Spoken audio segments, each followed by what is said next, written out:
Merci d'être là déjà, Anthony. C'est un honneur. Avec Euh, plaisir. je vais te présenter un petit peu déjà. Donc, toi, tu as été formé à Saint-Étienne, C'est ça. où tu as été pendant assez longtemps avec la réserve. 2 années, j'ai fait 2 années Ouais. complètes avec la réserve, oui. Tu étais capitaine déjà de la réserve durant ces dernières années. Ouais, exactement. Ouais, après, l'esprit de capitaine là, que tu as eu pendant à Saint-Étienne, tu l'as aussi retrouvé aujourd'hui à Borum. Ouais.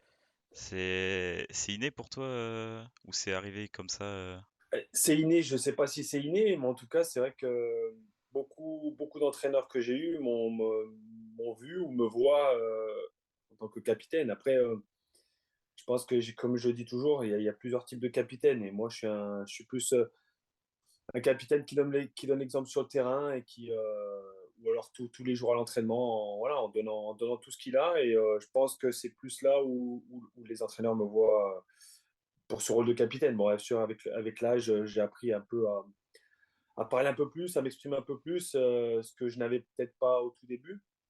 Je suis quelqu'un qui est un peu, pas réservé, mais qui aime pas non plus crier à tout va. Donc, c'est pas mon genre de faire.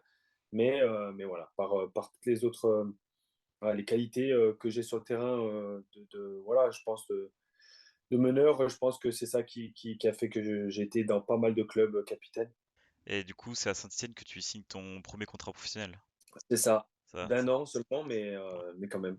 Après, c'est la club de ta région. Ça doit être une fierté quand même de signer professionnel dans le club où tu as grandi, clairement. Exactement, bien sûr. Surtout que c'était sincèrement inattendu. C'était un peu inattendu parce que même si j'étais capitaine de la réserve et que je jouais tout le temps avec la réserve, je m'entraînais beaucoup avec les pros. C'était quand même inattendu parce qu'il y avait quelques joueurs qui étaient pressentis de ma génération pour signer avant moi et j'ai eu la chance d'avoir l'appui de mon coach de la réserve qui a tout fait pour me faire signer ce contrat pro. Et puis l'entraîneur de l'époque, Eli Bope, ouais, qui appréciait aussi mon jeu et qui a fait l'effort de me faire signer pro, même si bon, ça a été qu'un an et que malheureusement, il s'est fait. Enfin, il y a eu changement d'entraîneur à l'intersaison, mais Ouais. bon, ça c'est autre chose. Et du coup, après, t'es parti en prêt à Cannes, C'est ça. où t'as eu 2 saisons là-bas, donc 2 saisons complètes. T'as pu Oui, faire tes preuves un effectivement. peu en national. Oui, c'était ma première, on va dire, ma première étape en tant voilà. Parce que bon, j'ai 2 ans avec la réserve, mais Mm. on va dire, c'est pas, pour moi, c'est pas là qu'a commencé ma carrière. C'est plus, voilà, les scans, en étant prêté en troisième division. Je voulais passer un palier. Je venais de faire 2 saisons pleines en CFA, donc je voulais passer un cap. Et comme je le précisais avant, en fait, voilà, il y a eu changement d'entraîneur. Eli Bope est parti et c'est un Ivan Asek qui est arrivé à l'époque. Et il comptait pas du tout sur les jeunes. Donc, du Ouais. coup, j'ai vu rapidement que pour moi, ça allait être bouché, que ça allait être difficile. Et donc, voilà, j'ai décidé d'aller faire cette saison nationale et puis ça s'est bien passé. Et du coup, j'ai re-signé un an ouais, à l'AS Cannes à cette Ouais. époque-là. Et après, c'était direction le Paris FC. Donc là, Ouais. c'est nouvelle envergure. C'était un club avec un petit peu plus d'ambition à l'époque que Cannes. Cannes, c'était très bien Bon, à l'époque un petit peu, mais c'était un petit peu plus redescendu. c'est ça, c'est ça. Je sentais qu'il y avait un peu plus d'ambition voilà, au Paris FC. Il y a d'autres clubs, notamment comme le Stade Lavallois, qui avaient déjà pris contact avec moi. Malheureusement, j'étais déjà en contact avancé avec le Paris FC. J'avais un peu donné ma parole avant. Donc c'est pour ça que j'ai décidé de signer au Paris FC. Et voilà, et puis ouais, après deux autres saisons complètes au Paris FC, ce qui m'a permis aussi encore d'acquérir de l'expérience à ce niveau-là, et puis de progresser encore plus. Ouais. Là, tu finis la dernière saison au Paris FC, étant dans l'équipe type de National. Donc Mhm.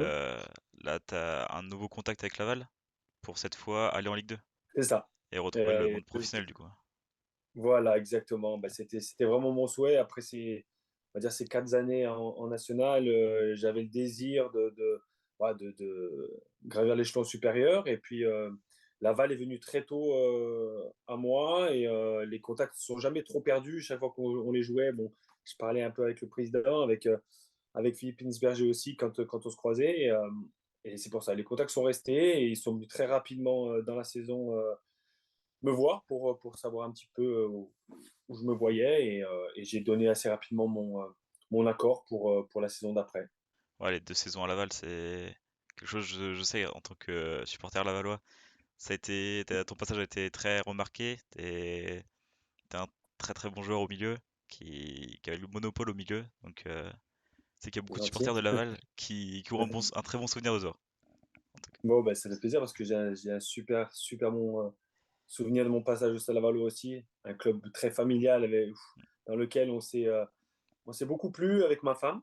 Et, oui, après, si l'ambition d'aller au-dessus n'avait pas été plus grand, je serais certainement resté parce que c'est un club où je me sentais très très bien et où les gens sont très accueillants. Et voilà, j'ai passé deux super années là-bas et ça m'a permis de franchir un palier. Déjà, ils m'ont donné la possibilité de goûter à la Ligue 2. Donc, je les ai remerciés. Ouais, j'ai toujours remercié ce club pour ça. Et voilà, non, non, deux très belles saisons là-bas. Personnellement et même collectivement, je pense on a fait deux belles saisons à ce moment-là. Et voilà, je suis encore ce club qui, là, a de très beaux jours Ouais. devant lui, ouais, j'espère que, pourquoi pas, arrivera à monter en Ligue 1, pourquoi pas, on ne sait pas. Ouais. Ouais, tu suis encore les résultats de tes anciens clubs, que ce soit Cannes, Paris ou J'espère. Laval, ouais. Toujours, toujours. J'ai toujours, bah, je connais encore quelques joueurs comme Maxime Aubois, comme Gonze, qui est Ouais. revenu au Bercail, qui est revenu. Donc, je suis toujours, et j'ai quelques contacts encore. Donc, bien sûr, on ne perd pas de vue un peu les clubs dans lesquels on est passé. Ouais. Et du coup, là, après ces 2 saisons à Laval, t'as plusieurs choix. Je sais qu'il y a quelques clubs de Ligue 1 aussi qui se rapprochent. Il y avait Nice, je crois, qui était un petit peu intéressé par toi. Mhm. Et tu décides d'aller en D2 allemande, du coup. Ouais, bah, c'était pas, je t'avoue, c'était pas notre premier choix avec Ouais, ma femme. Et puis, ouais, en fait, il y a eu pas mal de contacts assez rapidement. Il y a eu des contacts, enfin, pas des contacts, des bruits en Ligue 1 après ces deux saisons à Laval. Donc pour moi, voilà, pour moi, je me voyais franchir le pas. J'étais prêt et je pensais que ça allait se faire. Donc c'est pour ça que j'ai pas prolongé mon contrat au Stade Lavallois. Je leur ai demandé d'attendre. Euh, Plusieurs clubs étaient intéressés. Malheureusement, rien de concret. En France, voilà, ça a pris énormément de temps. Pas de choses vraiment concrètes qui s'est offert à moi. Donc voilà, venant, venant à la Ligue 1, je me suis dit, bon, euh, j'ai vraiment envie de franchir ce pas. Et puis il y a ce club de Ligue 2 allemande qui est venu.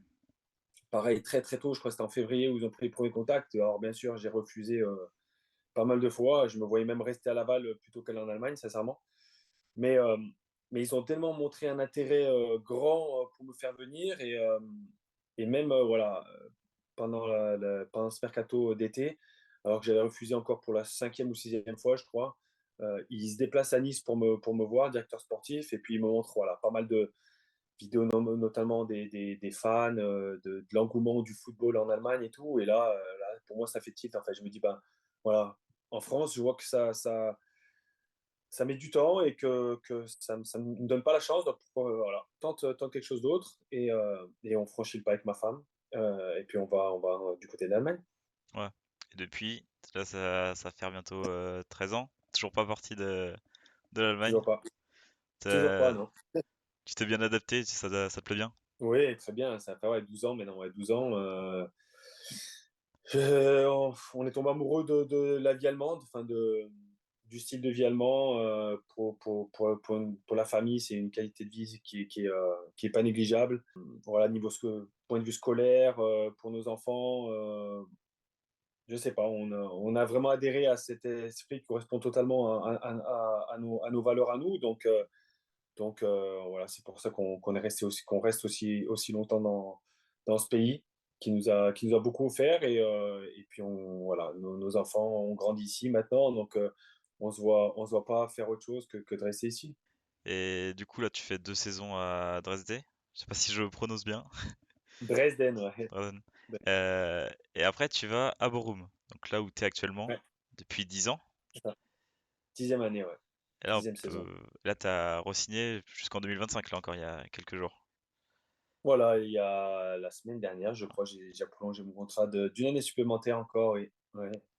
Ouais, ouais, je prolonge d'une année, ça fait maintenant, c'est la 5e saison d'affilée où je prolonge d'un an à chaque fois parce qu'on me voit, on se méfie, on me voit toujours trop vieux et puis au final voilà, je continue à jouer et donc voilà, moi j'ai toujours le plaisir, donc je continue. Ouais, puis j'ai vu, les fans t'apprécient beaucoup. T'étais le capitaine lors de la montée, quand tu passes de la deuxième div à la Bundesliga. Ça doit être un moment spécial, ça aussi. Bien sûr, euh, une fierté en tant que déjà en tant que joueur un peu de joueur étranger, même si ça fait longtemps. D'être un Français qui, voilà, qui mène un peu l'équipe à la montée. Et le club attendait ça depuis 11 ans. 11 ans que le club stagnait un petit peu en deuxième division. Même sur les dernières années, il faut dire ce qui est.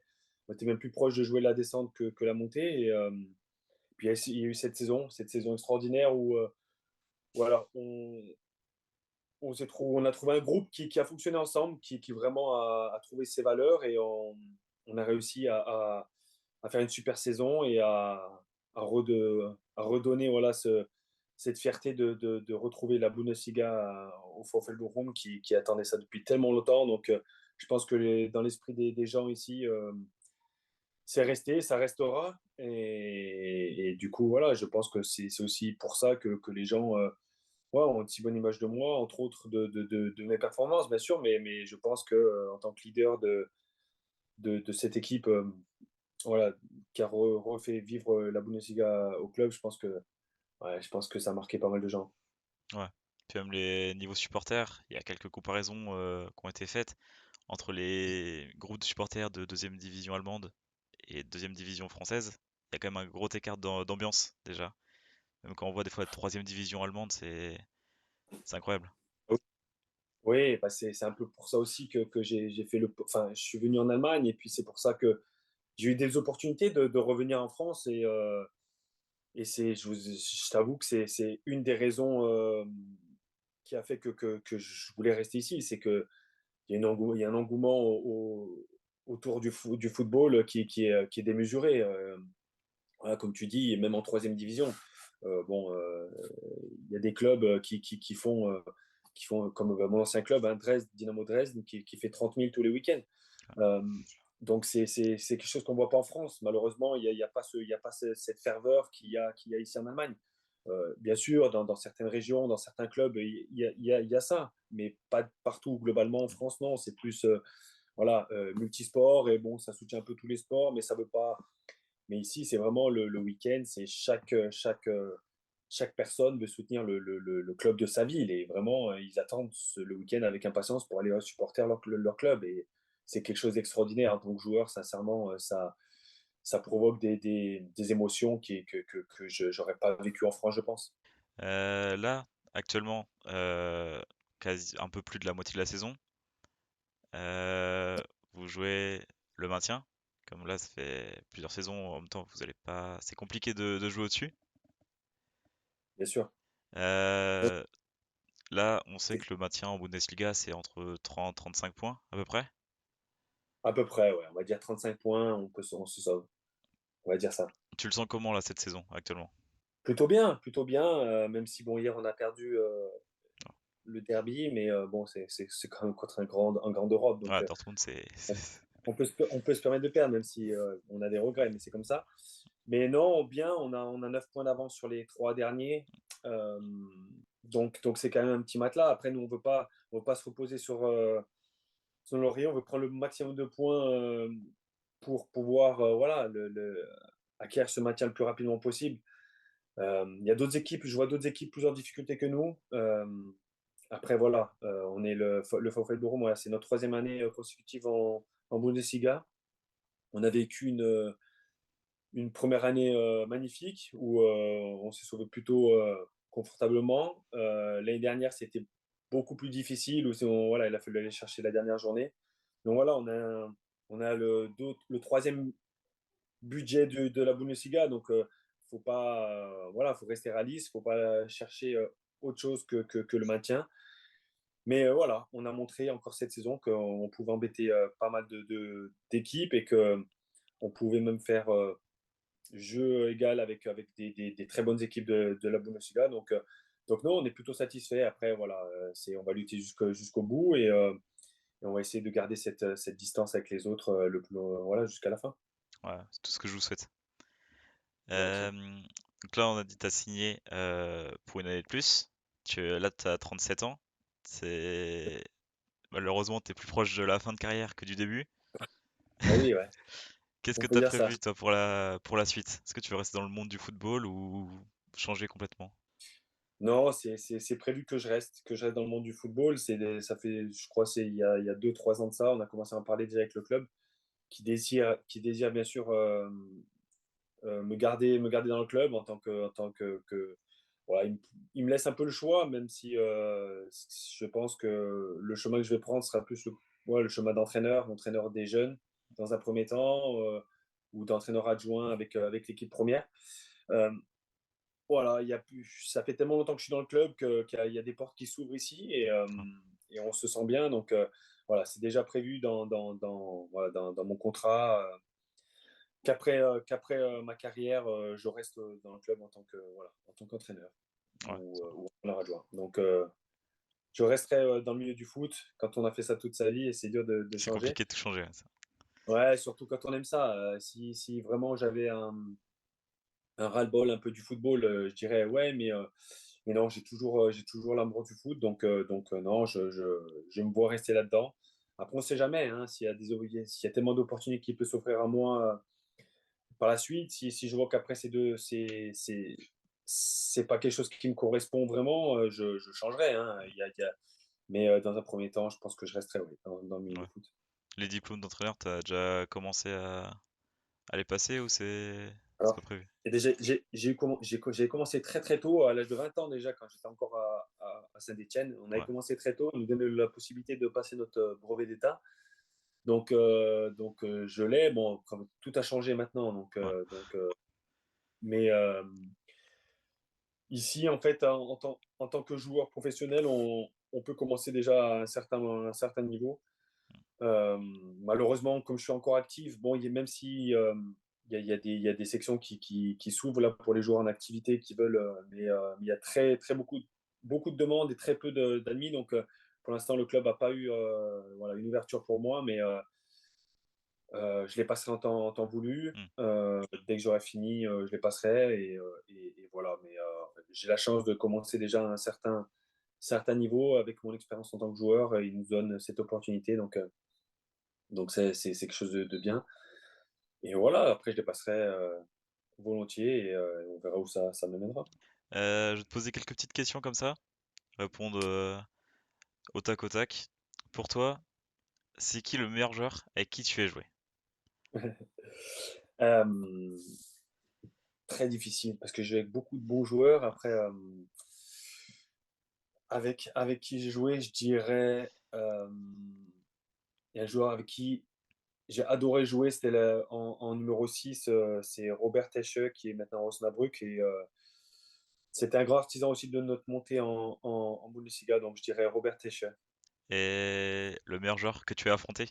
Ça, Ouf. il y en a. En Bundesliga, il y en a. Ouais, sur les dernières années, j'en ai affronté des très très bons. Et il y a Bellingham qui n'était pas trop mauvais sur le terrain.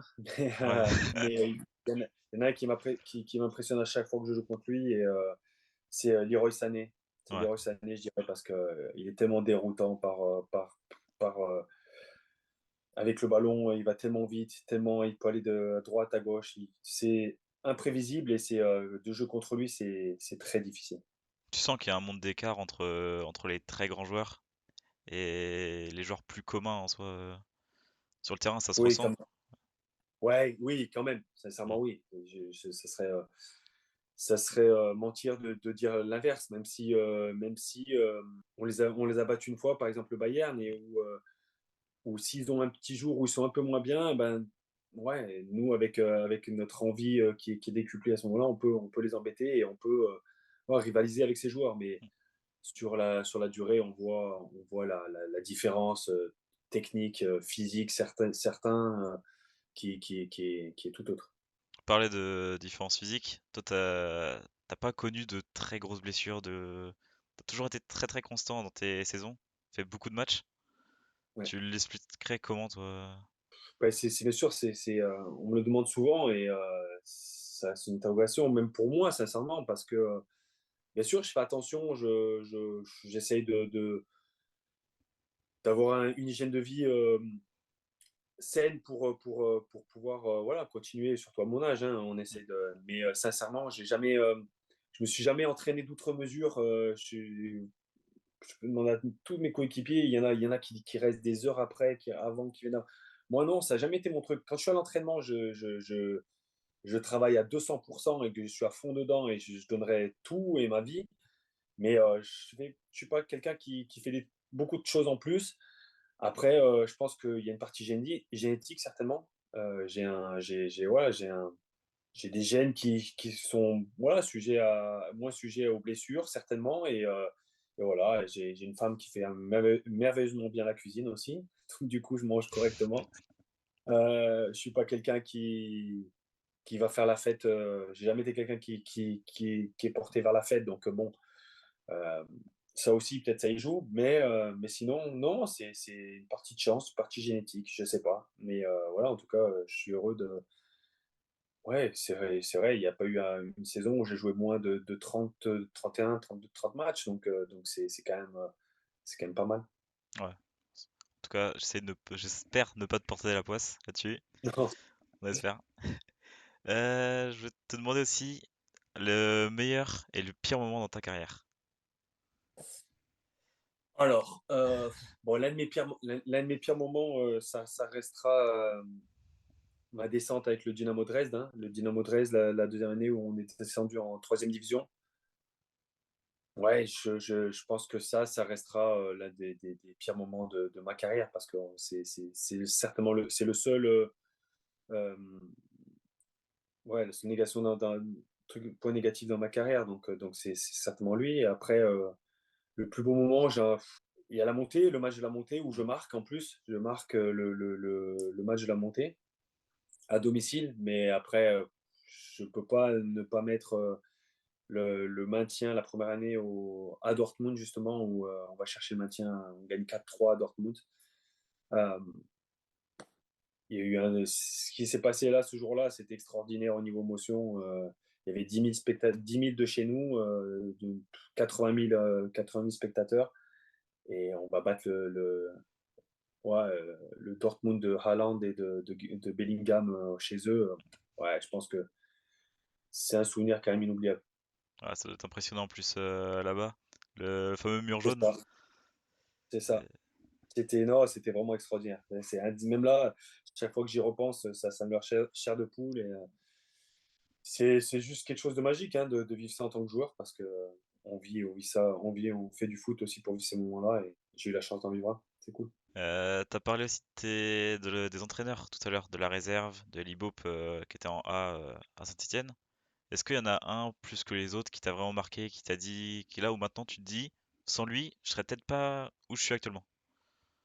Ouais, si ça démarrera par ce que j'ai dit, l'entraîneur de la réserve à l'époque, Claude Robin. Euh, il m'a donné tellement confiance et quand je suis parti il est arrivé ma deuxième saison en CFA à Saint-Etienne et là vraiment l'ancien entraîneur me faisait jouer mais il comptait pas. Je me souviens qu'il m'avait dit ouais ça serait bien si tu as une petite carrière de CFA. Il me parlait plus comme ça et lui il a vu tout de suite un potentiel en moi. Il m'a dit non tu seras mon capitaine et pour moi tu as tout pour aller avec les pros donc donne tout je ferai tout pour donc lui il m'a donné ma chance et il m'a donné cette confiance qui a fait que j'ai fait mes premiers pas en pro et donc lui déjà il a joué un rôle très très important.